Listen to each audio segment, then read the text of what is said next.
Good afternoon, gentlemen. How we doing? Doing well, Ronnie. How about you? Doing very well. Doing very well. Marty, how about yourself, man? Incredible. All right. Well, guys, welcome to Real Estate Power Play, another episode. Today we're going to be talking about, working with buyers, right? We're going to be talking about finding cash buyers, talking to cash buyers, how to sell your deals, how to partner with other people to sell your deals, all the fun stuff. So, I guess let's just jump right in, man. Marty, why don't you kick us off, bro? Like, how often do you work with buyers, and what would you say is like the golden rule of working with these cash buyers, bro? Or you as a cash buyer? Well, right. So I come at things a little differently, right? So I am a cash buyer, right? Boom. So the thing is, and why we were a little different is because we didn't just start the business as wholesalers, right? Yeah. I know a lot of people, that's how they get into real estate is through wholesaling. And I say to those people, good luck. It is extremely difficult to get into this business and to understand the numbers and understand the nuances, knowing the lingo, and to become a wholesaler from the get-go. I really, truly think that people who start as wholesalers and are successful are just great business people, right? They're just great at sales. They're great at marketing. They don't necessarily know real estate, right? We came at it differently because we were home buyers. We had 20 properties for rentals before we even got into wholesaling. So I think we were very lucky in that sense. I know that's not possible for everybody, right? But that was our unique advantage. And everyone has an unfair advantage that you want to play into. And that was ours.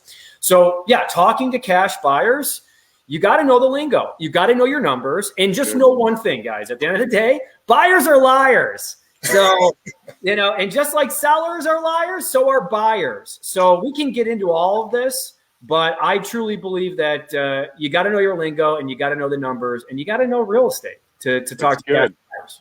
Well, and I think that the lingo, knowing the lingo when you get in and knowing what they're expecting, it creates credibility, right? It creates this, hey, we're on the same playing field, right? I'm not just trying to sell you and get one over on you. Hey, I've got a deal and this is why it's a deal, right? This is the ARV. This is what you're looking for. This is what your return on investment is. And being able to bring that forward and say, hey, I have an opportunity. Are you interested? Rather than coming off as kind of like a slimy salesperson, right? Like, hey, I just need to make some money. Like, take a look at this and sell it, buy it for me. And then it's like, yo, bro, I don't know. Like, let me go low on you. It's really being able to establish that credibility. Mark. Yeah. So I got a question to ask you. So if I let's say I'm a wholesaler, right? Yeah. And I have a deal and I know you're a cash buyer, what is something that you look at? What is it from a cash buyer's point of view? What are they looking at? Well, one, I want to know what the opportunity is, right? Like immediately it's, hey, what do you got? What does that look like? And I think that's code for like, what's going on? Is it really a deal? Right? Because think of how many emails as an investor I get of like potential cash buyers, right? Because I'm on everybody's list. So it's like, yo, I got an opportunity you should look at. I want to know why I should look at it. I want to know what dynamics are happening that makes this a good deal. Is there a nugget on the back end? Is it in a specific area? Like, I kind of want to know the down and dirty, and I want to know that you're looking out for me making money, right? Marty, do you have a different perspective on that? Or what do you look at when someone reaches out to you? Are you just an email type of guy? Yo, I see an email. Oh, yeah, the numbers are right. Or you, hey, I'm looking for certain things. Well, I'm going to get on the horn with you, right? So I'm going to call you right up if you have something. I want to talk to you. I want to see it from that point of view of the investor. Again, I'm both. I'm a wholesaler. I'm a cash buyer. So I get it, right? I get you got something to sell. I want to know, do you have it under contract? Number one, right? Like, do you have this under contract, like literally under contract? Or are you trying to figure out what I would pay for it, right? Am I doing the work? Do you need me to school you on how to find the ARV, right? So, again, you don't want to go into things prejudging, but if I don't know who you are, right, and I've never worked with you before, I'm automatically going to be a little bit skeptical of what this is. Okay. Unless, again, and guys, this is for new wholesalers, right? Really quickly, have a nice profile page on your Facebook page. Don't have it with like, you smoking a blunt or you know what I mean? Like, have a nice page, a professional page with you smiling and, so that I can see, your face. I know who you are. I don't need I want your real name. These are little things that I'm going to look at quickly to see if I'm even going to take the time to even look at this deal or not. Right. So these are really important things because guys, you got 3 seconds as a first impression. So have a good first impression, know what you're talking about, have the details in the thing when you send it to me, and then have your phone number so we can talk about it. Right. Or how about, I come across quite a bit, is the daisy chain, especially with a lot of newbie wholesalers. Like I know some of these groups are like, hey, let's team up or let's squad up or whatever you want to call it.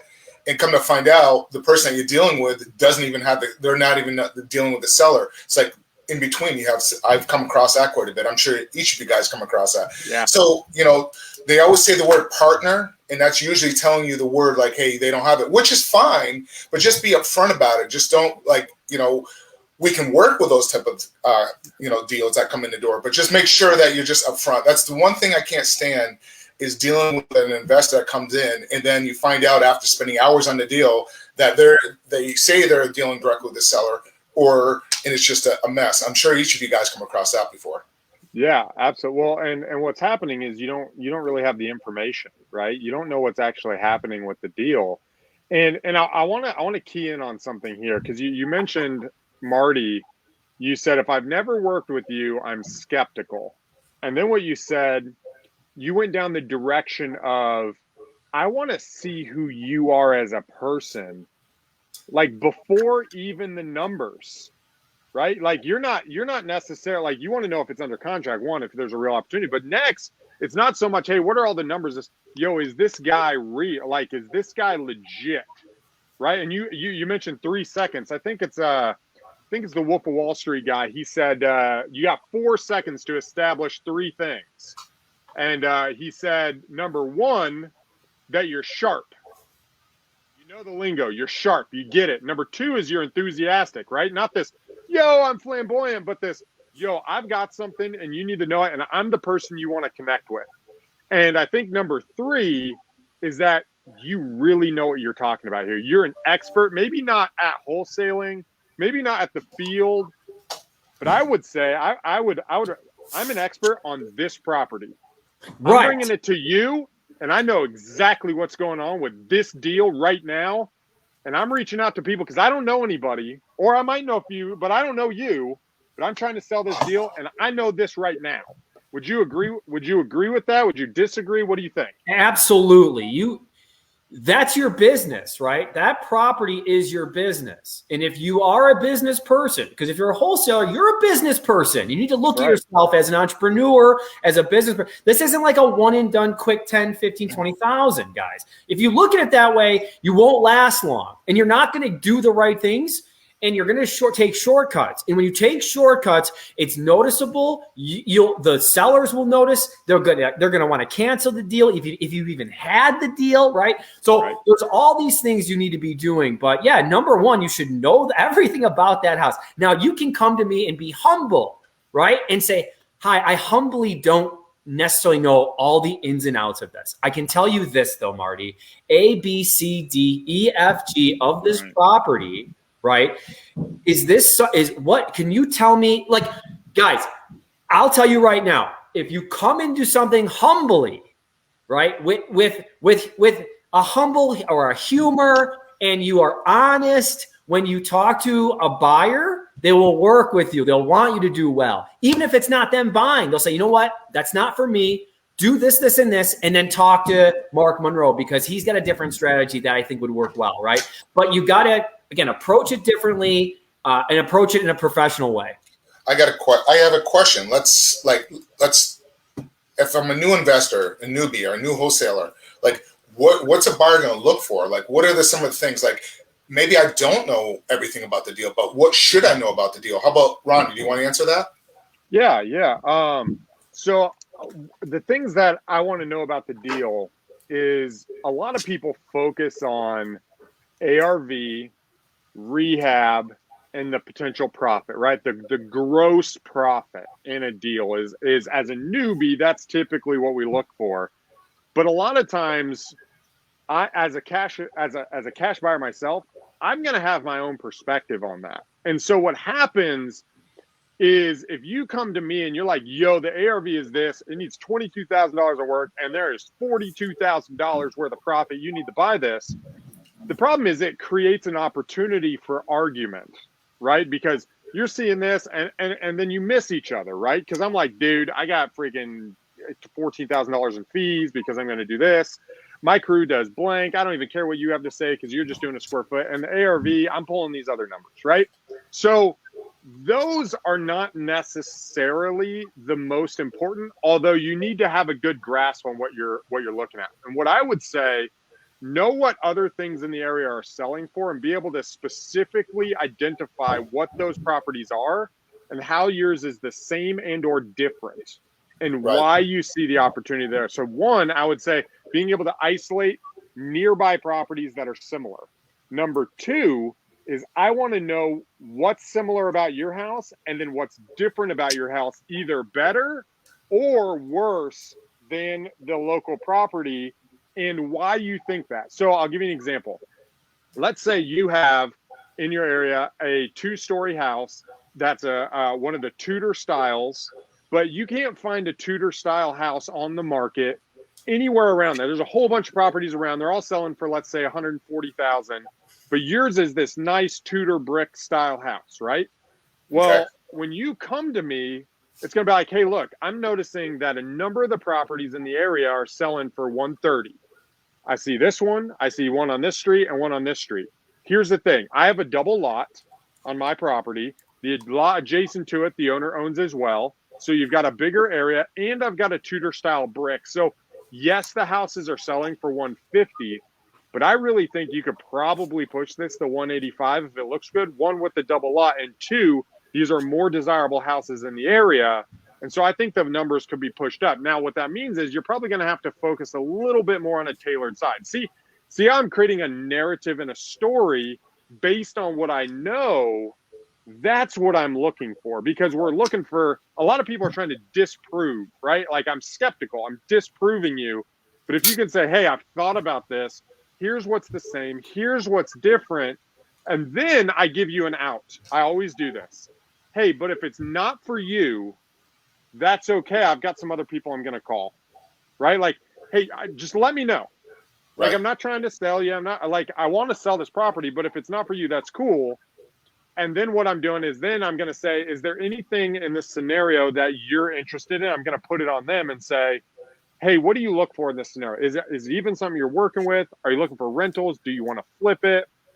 And then being able to talk about that strategy. And what you're trying to do is then fit this property and its details into their strategy in some way. Or, hey, you know what? Based on what you're saying, like, if you need it that cheap, this one's probably not for you. You probably need to reach out to the sellers directly and go for there. But so specifically, that's what I'm looking for is what are the properties in the area? How is yours the same and or different from those properties? What is the opportunity? And what are the pitfalls and what are the potential opportunities that you can maximize on and where someone should focus? Right. I got a question. What I'm looking for. Got a question. You mentioned something, and Marty, you can answer this. Some people may not know what this is. What is an ARV? Marty, do you want to answer what an ARV is? Because I know Ronnie was mentioning that quite a bit, about they should know what an ARV is. You know what's funny about that is that it might have been like, again, humbly, that might have been like 2 years of being in real estate. I didn't really know what that quite meant. I knew like, oh, that would be if it was on the MLS, but it doesn't necessarily mean that it would be on the MLS. It's what would it look like if it was sold at top value, right? So after repair value is the ARV. So, again, ask questions. And feel free to look dumb. We all looked stupid when we started. Not stupid, but we all, to become the expert, you have to really, you have to ask those questions that may seem silly, right? Like everybody knows it. Well, not everyone does. So ask those questions. But yes, after repair value is kind of what that is, right? What it would sell for on the market after it's all been repaired, new kitchen, new bath, all that good stuff. So that would sell for top dollar in that neighborhood. So I have a question for you, Marty. So if a deal is coming to you, you as the cash buyer, what are you looking at? So hey, I have a deal, like I don't want to waste your time. So what is your buy box, if you will? So for us, our buy box is we really look. I always tell every wholesaler we want to look at everything that you might come across, because I'll tell you why. Because I'm not sure how long that wholesaler is going to be in business. So I want to know, hey, if you get something else, send it to me, right? So first every time, guys, I'll thank the wholesaler for thinking of me, for sending it to me, and I'll make them feel very good about the deal, whether I think it's great or not. I will tell them, hey, great job at least calling, great job getting out there, great job trying this out. This is tough. But what I look for, truthfully, our buy box is, we buy all over, in whether we don't go over $300,000. So I guess there is a buy box, right? So we try not to go anything over $300,000 because we're in Rochester, New York. We like to be right in our median. It's about 200,000, right? 250. So we'll look at anything like that, and anything over 300, we probably will pass on. Anything under 50,000, we're probably going to pass on. So right in between there, I want to look at it. I want to know about it. Okay.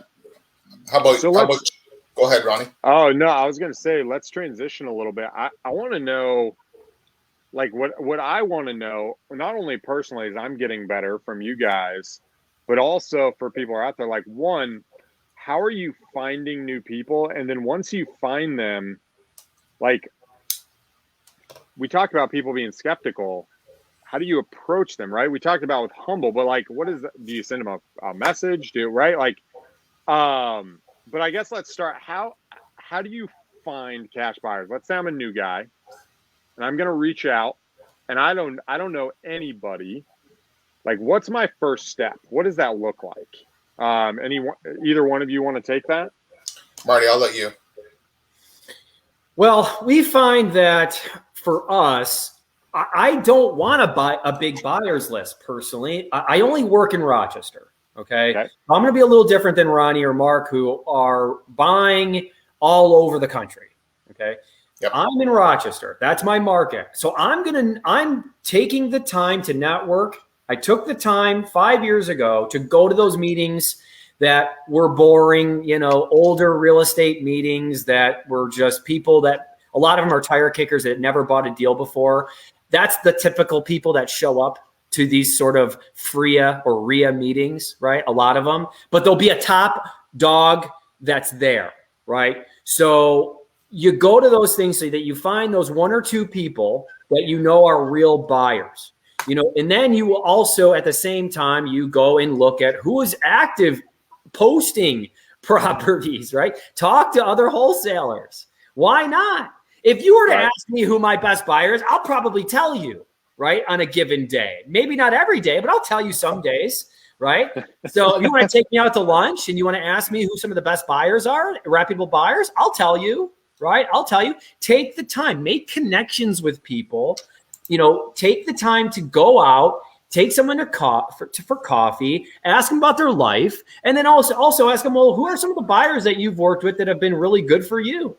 So, truthfully, it's all about your communication. It's about how much do you want to take? How serious are you about this business? And then go to the people who are real buyers, because those real buyers will say, hey, listen, not me, but maybe, XYZ, Joe Smith, Laura would buy that house in a heartbeat. It's just not for me right now. Right. I'll answer that for you. And then I'm going to ask you, Ronnie, because I know you gave me a great tip one time on how you get your cash buyers. But how I find my cash buyers, I go into a lot of networking groups, real estate investors groups. Like, I do stuff virtually. So if I'm going into a market that I don't have buyers in, I'll go into some of the local realtor groups. More of like I look for not the wholesale so much, but more of the true investor networking groups in those areas.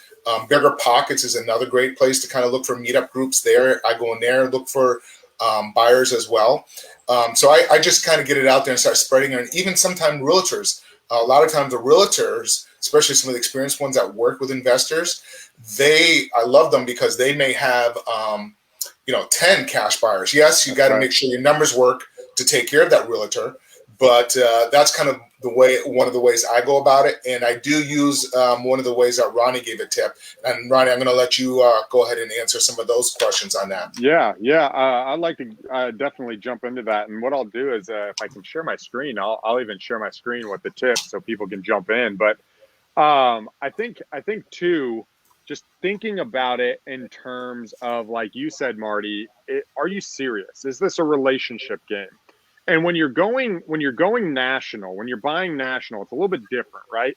So it's still a relationship game, but you're not necessarily going to connect one-on-one and be, hang out in the same market, same RIA club.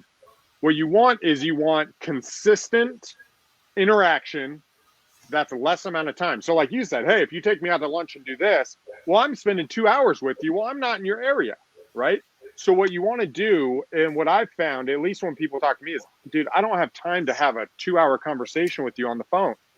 But what I do have is that, hey, if you call me up and you talk to me for 5 to 10 minutes, jump off the phone, and then 2 days later you send me a text, hey, I was thinking about you. I got something. Do you have 5 minutes? And you jump back on the phone with somebody you spoke to before, or you send them a text. Well, now you have consistent short bursts. And now it shows, yo, I'm serious. Yo, I'm doing business. Yo, I'm real. Let's reconnect. And now I've had 5 interactions with you at 5 minutes apiece. That's way more powerful than 1 2-hour interaction or 1 an hour and a half interaction. So what, as far as finding people, when you're going after new cash buyers, especially nationally, what you want to do, let me see if I can do this. And there is, I'm going to go. There is a way of sharing. Let me. On the bottom, I think, is that share or is that just like on the bottom part? There you go. There, can you see my screen? We can, but we see you bigger. So let me see. Let me play around with it for a second. Yeah, play around with that. So there's this website called Propelio.com. If you guys aren't familiar with Propelio, go check it out. It is a subscription that you have to pay for, but it's amazing for national cash buyers, okay? So if you go to Propelio and you go over on the side and you go to List Builder, it's going to bring you to this page with like create new list. Now, if you create cash buyers, what you're going to do is you're going to go to an area and you're going to type in wherever you have the property. So let's say we're in Dallas, okay? And let's say we're in 75228. All right, let's say that's where my property is. So I'm going to type in the area. I'm going to hit the zip code. I'm going to go down to the financials, and I'm going to put in the rough cash buyer price of what people are paying for or what you're looking to sell the deal for. So let's say the deal's a $200,000 deal. You're trying to wholesale it for like 110. I'm going to go like people who are paying between 80,000 and 200,000, right? And I want to see all the cash buyers that have purchased, let's just say this year, right? So 2021. And then I want to see all of them that have bought at least 2 deals. Okay. Let's go 200,000 again. Let's see what I do wrong. So let's actually go Dallas. We're going to do Dallas, Texas. So now I'm going to look at this with minimum 2. After this, it's given me 9 matches that hit exactly my criteria here, right? And what you can do when you come down to the list, then you can preview them and you can see, yo, Julio Salas, he's bought 3 deals at 85K average, right? Or average deal, 28,000. He spent 85K. And you can literally come down here and see who these buyers are. You can grab the list and then you can skip trace them or reach out and be like, hey, I saw you bought, blank. Hey, look at this guy. He's bought 1,270 deals over $238 million worth with an average cost of $175,000 a deal. Is probably someone you want to reach out to. Yeah. Right. As you're looking at it, and then you can skip trace them. look for them and start building a relationship with these people, right? But that's an easy way nationally to go into an area. You don't have to do people who bought just 2 deals in the last year. You can pick one person, whatever that looks like. But then you're saying, and you're building a consistent list with people who bought recently, and you can literally go and target after literally 9 people around your area. So that's just a really quick tip that we use internally. And then it's about your approach. It's about being humble. It's about reaching out to them. It's about finding out what they want and seeing if your deal fits, not just slamming it on them together. So Ronnie, I got a question. I know Portello, they're not nationwide. So what's another good system where some people, like, say I'm in, up in Massachusetts. I know they don't have that. So Propelio is actually nationwide. Oh, did not know that. I thought you can do it through the whole nation. Absolutely. Yeah, you can do it all over. So I pulled Dallas. That's where they started. But their lists go everywhere. Do they? Do you think do you like it better than PropStream? For cash buyers, I've used both. So I like Propelio's better, not better. I like it because you can isolate people who bought 2 or more properties. I like being able to isolate that. That's nice. A feature of theirs that's amazing. But if you want a general cash buyers, and then what you want is people who've bought, and what I would recommend on like PropStream, you want to isolate people who don't live in the property. Right. Because when you pull a normal cash buyers list, like whether it's ListSource or PropStream or anywhere, if you just go cash buyers, it's just going to do everyone who paid cash. And there's a crap ton of people that have paid cash that are actually living in the properties. So you want to be able to isolate a criteria that says, they're not living in the property and they were a cash buyer. That's going to be a huge benefit. Right. I would also say you want to isolate the time frame that they bought in, because if you're pulling someone who bought cash 5 years ago, right? Like 5 years is a long time. Yep. You know what I'm saying? So I like to do recent. I like to do people who bought within the last year. When COVID hit, we were literally pulling people who were buying during COVID. Like, I literally didn't even look at people prior to COVID. It was just like, who's bought in the last 2 months while COVID's happened, right? Those are the people I want to talk to. Right. For most of you people that don't know this, Ronnie's like the data king, if you will. He's got all the resources. So if you ever have a question about list or pulling data, definitely reach out to Ronnie. Also, I know a lot of people tend to watch these videos because we do it at lunchtime on Tuesdays on Eastern Standard Time. But if you are watching this and you're replaying it later on, if you have questions, pop them in and one of us will jump in there and we'll answer a question for you on that too. So I just wanted to point that out. Yeah, and if there's also, on top of that, if there's any tips or any questions for going, just reach out to us. If there's something specific, we would love to answer those in a future video, right? If it's whether a video or an answer, a quick answer, we'd love to do that and jump in there as well. So I have a question. I want to go like now. Once you have your buyers list, or even Marty, like what's your system? What's your approach to stay organized when you have a deal that comes in, and then you want to start going out there and looking for cash buyers? Or what's a good system? Do you go to one specific your go-to guy, or do you put it out to many sources? Marty, how about you? What do you do? Or I know you mainly don't sell a lot. You usually take in and then you fix and your model is you fix and turn around, sell it retail, correct? Most of the time. Correct. So, we're hungry. So we're going to take down those deals, right? A lot of them. But here's what I'll say. When you have your buyers list, I'm a buyer, so I'm coming at it a different way. When I get that email of here's a deal, I'm like, well, who passed on this already, right? It's already kind of crap. It's kind of like it's already been on the MLS. Now, I'm not saying it's crap. I'm just saying in my skeptical head, this isn't – if it was so good, it would have already been gone. It would never even hit the email yet, right? So here's what I will say. I don't think that's bad because I know people buy off those lists all the time. What I will say is this, though. Make the call. Hey, Ronnie, guess what? I just sent you a property. All right. It's coming to your list. I wanted to give you at least the personal walkthrough on this property. Okay. So here's what's going on with it. So what that does is it makes me feel special, right? I'm a buyer. I want to feel special. right? There's a lot that hits my desk every day. I'm sure that happens for a lot of buyers. Yep. So what are you doing to make yourself unique? There's a lot of people that send these deals out. Call me, talk to me, text me, tell me why. Nice. Give me a little bit and I will give you all of it. So right. I promise you that's a way to differentiate yourself, and it's a no-brainer. Very simple. Yeah, Ronnie, what's your system when you have a deal that comes in? How do you normally go about, putting it out there to your buyers, your cash buyers? Yeah. So right now it's funny. So we've actually pivoted simply to focus primarily on acquisitions and primarily on wholesaling and or wholetailing deals in our business. Even with like owner financing, we're creating partners. Mark, you know that we're partnering on a deal right now. So for me, we are actually currently creating wholesale partners in the markets. Now we were going direct to buyer. We still will do that with our relationships, and we're going to build out a funnel with that. But right now I am hyper focused on acquisition.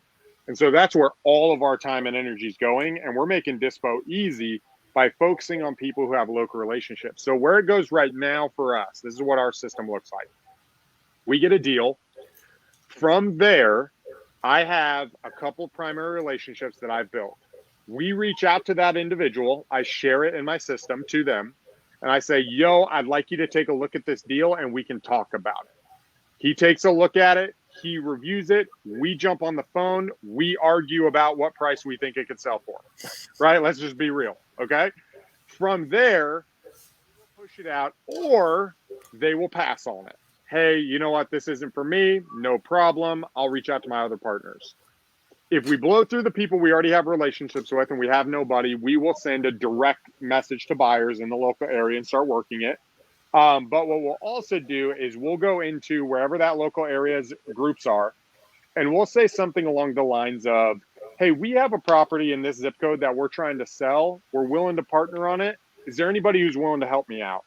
And what will happen is people will basically say, boom, and I'll get a bunch of DMs or they'll post on the actual post, right? And they'll say, hey, I'm this. Hey, I've got an agent. Hey, I've got blank, blah, blah, blah, blah, blah. And then I jump on the phone and it's an opportunity for me to build relationships and put my deal in front of them and say, hey, I just need this thing sold. Here's the details. Here's what it looks like. This is why I'm not selling it. I'm willing to work with you, but this is what I want, right? Like, this is what I want in the transaction. I want clear communication. I want to know what you can sell it for. I want a certain amount of time frame that you're going to do it. I want to know if you're just pushing out to relationships or if you're publicly marketing. So that's what our system is right now, is I'm basically springboarding off local individuals who have relationships. And then I'm coming to them saying, the reason why I'm not doing this is because I don't know everyone you do, right? It's not out there. It's not public. Or if I've gone through two guys, this is who I've gone through. This is what we've done. Hey, can you help us maybe push it out a little bit more? Here's the opportunity. That way it doesn't feel stale. So that's what we're doing right now. Very nice. That's really, really good, Ronnie, because, you've obviously picked that, hey, I really enjoy that part of getting the deal on the acquisition side, the marketing, the lists, all that, right? That's something that you enjoy. And obviously, if it's in your backyard, you can dispo it, right? But if it's outside in new markets that you're working, the time it takes to then find something that to dispo, you're lacking on what you really like and enjoy, which is that acquisition side, right? Absolutely. Well, and I will push back slightly. Okay. It's not so much, not really push back. That's a strong term. It's more, what is your focus? Right. Right. What is your vision? Right. What's your VTO? How do you have your company set up? What is it you're going to focus on? What are your rocks? What is it that's going to be put in place over the next 3 months to cause you to have the massive growth? What's going to cause you to hit $4.5 million in revenue with a 70% margin? And what things do you need to put in place? And what things can be put on the back burner that are issues that you're going to deal with later, right? Dispo nationally is a later issue because we can springboard off so many people who are already doing the business. That's a later issue for me. Instead, what's my marketing system? What's my acquisition process? What do my daily trainings look like? How do I hire somebody and get them on board in 60 days, what do we do every day with the new acquisitions? Hey, what's the training look like when we're training VAs when they don't know how to use tone? How do we train tone, right? Like these are things that we're working on. And so what I don't want to focus on is, let me build out the exact dispo system. Let me work on that script. Those are things we will get to. But guys, you I got to like have a it. vision so you can go that way. And so that's why we're springboarding off of it. I Sorry, like it. I got really passionate. Can we just No, go deep I like it because I in some of these groups, I'm in some of these groups I follow, and they're coming into it, and everybody's starting out building their buyers list first because they're like, oh, what do I do when I get a deal? I mean, don't think like that. If you have a good deal, you'll be able to sell it. It's the bottom line. As long as it's a good deal, just right. find experienced investors and just work with and team up with. I have a question, and this I see a lot of times. Like a lot of people are worried about cash buyers snaking the deal from them. What are your thoughts on that, Marty? What do you think about that? Rarely does it happen. Okay. Yeah, I mean, I really truly don't think. Listen, if you did a really good job of first of all getting it under contract, building rapport, doing the things necessary to get someone to sign on the contract that they know that you're going to perform, I'm not worried about it. Not worried about it. I got other things to worry about than maybe something that might happen. So it's honestly never been a problem for me. I think it might have happened one time, but I didn't even have the property fully under contract. So I was trying to take a shortcut, and that was on me, right? So again, I'm not national, so it could be a little different because you really have to put trust into strangers' hands. Sometimes when you are working with people you don't know, but it's kind of like when you have a business idea and you're afraid to tell somebody because they're going to steal it. Guys, it's a lot of work. No one's going to do it. Okay. So you got to really, tell everybody what you're doing, but that's another story. But yeah, I truthfully, I don't think it's that big of a deal. Ronnie, what would you say on that? Yeah, I was going to ask Ronnie. Yeah. I might have a slightly different perspective. I'm with Ronnie on this one. I've had hundreds of thousands of dollars stolen from me. Yeah. Like straight up. And it really comes down to the amount of profit that is on the deal. When people suspect that there's profit. So, and there's a couple different things. One is being able to preamble your seller. I think a lot of it is seller conversations. If you're hiding things from the seller, and then the seller asks questions of the buyer, and then the buyer's like, yeah, they're selling it to me. And then they're like, well, what are you paying? And they're like, well, they pushed it out to me at 50 grand more than what you're under contract. Well, then both of them are going to be like, well, what the hell? Let's work together, right? Let's split the difference. So I would say that a lot of it is the relationship with the seller. I think protecting your interests by recording it with the state. And I really like the idea of Mr. Seller, or not Mr. Buyer, like I'm your best friend, right? Like we're gonna feed you. If you screw me, like everyone's gonna find out about it, right? Like if you screw me, look, we're not gonna do business, but I also know most people here, right? So like let's work together. So I would say be careful. But I think that a lot of times we self-sabotage ourselves. And let me give an example. I have a $55,000 deal on the table, and I'm so nervous that I have a $55,000 wholesale deal on the table that I start doing things that are self-sabotaging behavior. Hey, Mr. Seller, the guy's going to come over, and when he comes over, can you just not be there? Like if you could just, and you come across really nervous. Hey, buyer, like you're not allowed to talk to the seller. Well, like we do things that are weird because we're scared. And I think if we just make it normal, hey, Mr. Seller, I've got a couple individuals coming over. They're investor partners of ours that we partner with on the deal. They're going to come over and take a look at it. Would you like us to be there or not? How comfortable are you? Right? Or if it's vacant, hey, we're going to put a lockbox on the property and we're going to have some people walk through the property.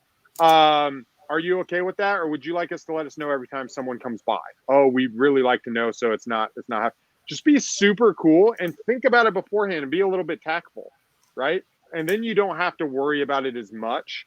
But yeah, I'm definitely down with recording especially if there are some guys who they will just sneak around you. If they do that, that's on them. You can't control other people.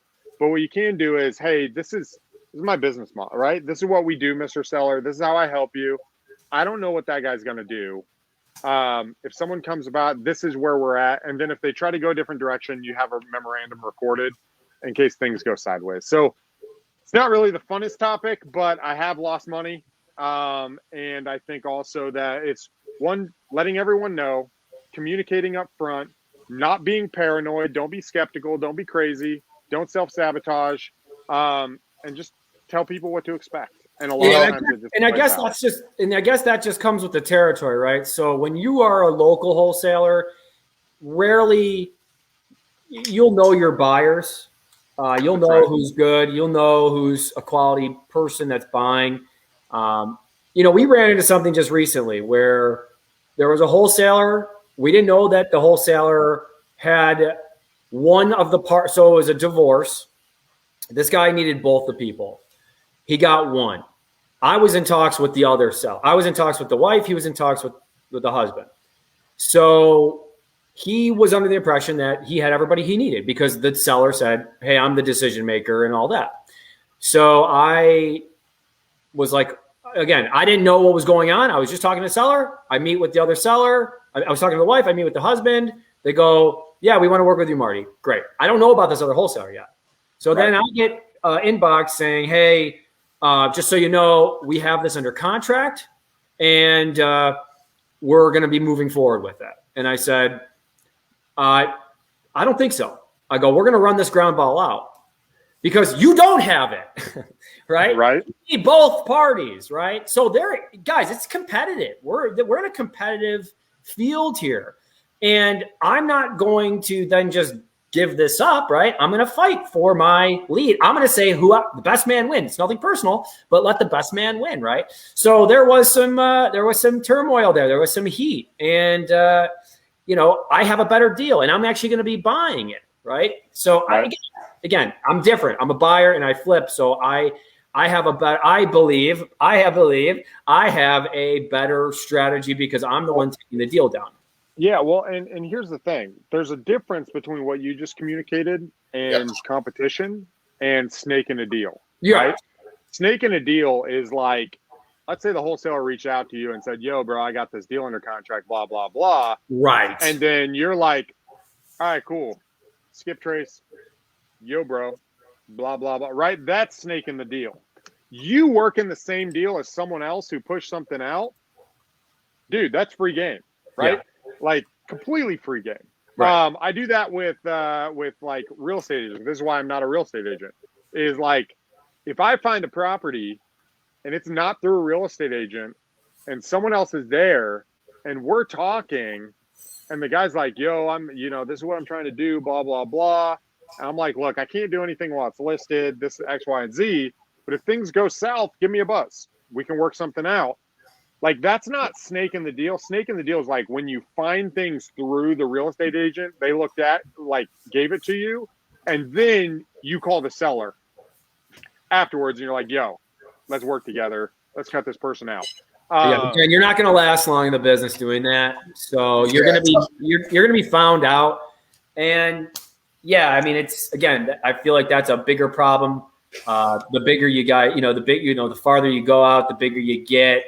So you got to make sure you're protected. And again, but I do think, guys, at the end of the day, it doesn't happen like every single deal, right? I mean, how many deals? Do you do? I'm gonna push you back here. How many deals have you done, and how many times has it happened to you? I mean, he just mentioned hundreds of thousands of dollars. Okay, the thing is, and it has happened to me before, and it really comes down to, and it's good that in our group here, Power Play, that we have different investors that comes in different markets, because Marty, your market is totally different. Like, it's never happened to you. You're like, that's foreign to me. And when we do stuff on a national level and we don't have that relationship in a backyard, we open ourselves up for that to happening. I had a deal myself. It was a small little town, and my buyer actually knew the seller, and they started talking because it was a smaller town. And also when you're there yourself and you're in the backyard market, you're there controlling the conversation and you're meeting with people face to face. When we're on a national level, it's a different challenge. So if you're there controlling it and you're boots on the ground and you're face to face, it makes things so much easier. That's my opinion. I agree with that. I just again, it's how you qualify the buyer, it's how you qualify the seller. And it does happen. You're right. I don't know. Well, and Marty, I think this is another thing, because one of the things I have is, like, I'm awkward sometimes, right? Like, especially when you go into new and and when you do things that self-sabotage, a lot of times we don't set the right, especially when I was new, right? Like 5 years ago, 6 years ago, I mean, I was still doing deals, but like, I'm new. I don't know exactly how. I'm nervous. I'm not like all positive. What happens is you start making other people feel weird. Yeah. And if you say weird crap, like, I need you to do this, right? If you say something dumb, like, that's when dumb things happen, where a lot of times if we just sit back and we're just tactful, right? We think about what we're going to say. We know we got a good process. Like, that kind of cleans up a lot of the issue. And so I'm with you. So let's kind of transition just a little bit away from the protecting your property. So when I'm reaching out to a cash buyer and I'm working with them and I'm trying to sell the deal, and Marty, this might be a question for you, and I don't want to repeat what we've already said, but what I find is most cash buyers initially are looking for ways to disqualify the deal if they're working with a wholesaler, right? How do I create you to be open where you're like trying to figure out how this deal works and the money that can be made, rather than trying to disqualify it? If I come to you and here's how you do it. You, great question. Great. Here's how you do it. Know something about me. Okay. Right? Know Unpack a little. that. What's that? Unpack that for me. So know a little bit. Hey, saw a picture on your Facebook page of a flip you did. Looks awesome. I think I have something that might be similar. Okay. Your best, I believe the best people in this line of work are really good salespeople, right? And what was my job as a salesperson was to know who I'm selling to, right? I want to have a little bit of research. You may not know the person at all, but maybe you can say something like, hey, I know this area is really, really hot. I know that they're tough deals to find. I've seen that you have done a lot of work, and I'm wondering if this would be a good fit for you. So again, just give me something, a story, Ronnie, like you said, give me a story, give me something that I want to read, right? The same old is just, it looks like, a pamphlet. I want to tell a story because I'm the hero, right? So tell me how I'm the hero in your story. That's good, man. That's really good. And I think that's the underestimating that human element. Right? The human element. And I mean, you said something really good. I have something that I think you would like based on what I've seen. It immediately piques me. Even in that conversation, if some dude like jumped on the phone with me and I'm just like, oh God, right? Because that's what I might not be as positive as Marty. Like when someone calls and it's like, I'm like, oh gosh, okay, what's going on, right? Hey, Ronnie, hey, I noticed your company, REI Bluekey, you have a couple properties over here. I have one I think might fit your niche. I saw you were doing blank. Would you be interested in an owner finance deal that looked like X? It's like, oh, what do you got? Right? Like, what? Take a little bit more. Do a little bit more, a little bit extra than some of the other people are doing, and it's going to be very noticeable. And it's just something that is going to get my attention. Guys, Ronnie, let me ask you if this is true. Mark, this is for all you guys. You're looking at a deal, and it may not be insane, but it might be good. You may have passed on this deal before, but if the person was like, really cool to work with, and you've enjoyed your experience with them, don't you think you might keep maybe going down that path of potentially buying it, or at least helping them very much? Like I've bought mad deals from good, like solid salespeople because I'm like, yeah, give it a shot.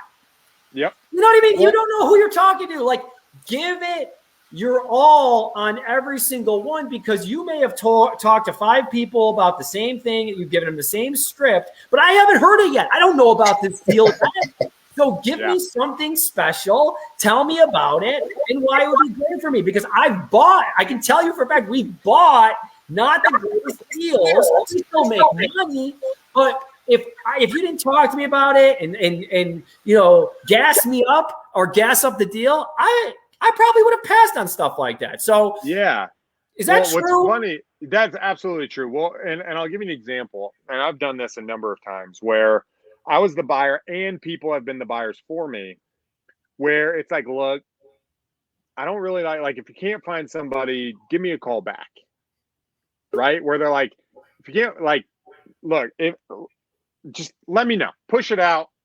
You should be able to find somebody, but if you can't, give me a call back. We'll see if we can work together. And then 7 days go by and you get the call and it's like, hey man, what's up? It's like, hey, I pushed it out, blah, blah, blah. Look, I'm getting ready to cancel this deal. I know it's not amazing, but I do after everything's said and done, there's 22 grand here. Sure. Right. And it's like, okay, what do you got it for? Or whatever. Like, what do you need? What do you need? It's like, I need blank. Right? It's like, dude, that's the best I can do. Like, I need blank. And Mark's having a hard time, man. I don't know. His computer doesn't like him. Anyway, it's like, what do you need? And then they're like, look, I need blank. And it's like, you know what? Dude, I want you to make money. I know he's got going. I can put it in my process. All right, let's do it. I'll buy it for blank. Right. And then boom, it's sold. And it's like, that person's like, dude, you're freaking the man. Right. And then also on the other side, it's like, hey, remember that deal? Like, dude, we actually made 27. Actually, I sold the guy in Grand Rapids. I sold one. He was expecting to make like $12,000. Very similar situation. And 4 months later, he gives me a call because he saw another one of my deals go out. Called me up. He's like, yo, you remember that deal? I was like, yeah. He's like, dude, I made 30 grand on that deal. I was like, yo, bro, that's sweet. Right. He's like, dude, I was only expecting to make 12. He's like, it actually, it got bid up and we hit a home run. Dude, stuff like that's super cool. So and it happens. And the other thing is that person is going to come to you again with a better deal. So you might have to eat a little bit of, you might have to only make 15, 20K on a deal. Right. But the next one, the power of the next one is not talked about. The power of that person coming to you first on the next one, because you bent over backwards a little bit and you took a little bit longer to evaluate it and you actually did the deal, and that other people, they're going to come to you, and that is where the magic happens. That's where that home run happens, right? So you hit the single, you hit the single, you hit the single, and then you hit the grand slam because you did you did your due diligence, you did the good things, you took a little bit of $5,000, $10,000 profits, right? But then you got the $85,000 deal that you wouldn't have gotten unless you did those first 3. So Marty, I got a deal you're gonna make $4,500 on. I'll send it to you afterwards, okay? Sounds good. Because I'll make more somehow. That's awesome. I love it. All right, guys, let's go ahead and wrap up.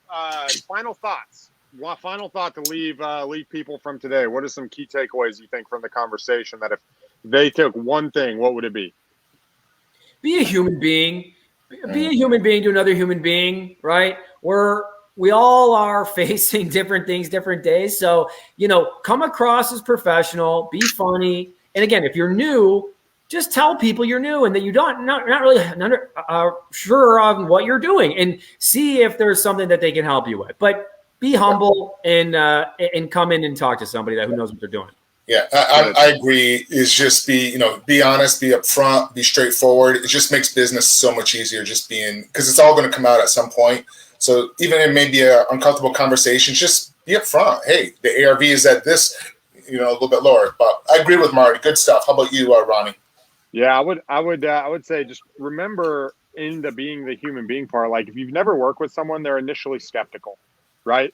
And knowing that going in shouldn't deter you, but it should cause you to want to tell a story or use that personal information to kind of open up. Hey, this is why I'm reaching out to you, because of blank.